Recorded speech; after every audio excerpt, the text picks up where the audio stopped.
Yang pertama itu dari Aludra Rumaisya yang bertanya tentang bahwa putri beliau itu sering menolak beberapa lamaran laki-laki yang ingin meminangnya dengan alasan masih ingin kuliah dari sisi kedewasaan memang masih labil.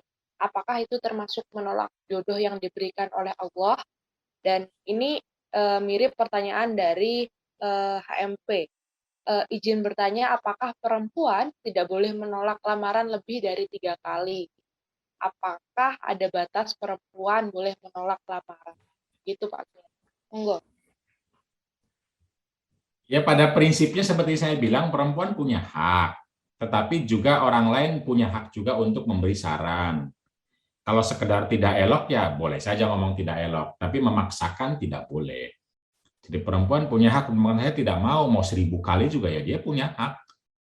Kalau haknya punya, tetapi misalnya kita juga punya hak untuk memberi masukan, untuk memberi cerita atau advice atau nasihat terkait dengan bagaimana sih laki-laki yang baik itu. Boleh saja, tetapi masing-masing tidak bisa tetap memaksakan karena yang akan menikah adalah perempuan itu.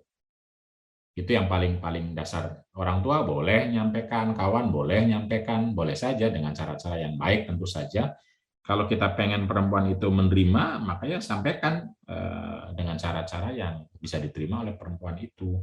Yang tidak boleh itu kan memaksakannya. Itu saja. Elok tidak elok ya, itu mungkin masalah budaya ya, tapi prinsipnya ya masing-masing punya hak.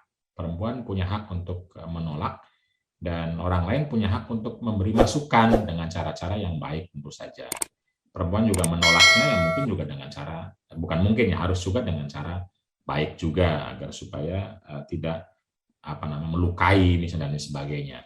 Tapi pada prinsipnya hak yang utama di perempuan. Jadi dia yang harus dipertimbangkan untuk maju pernikahan atau tidak gitu.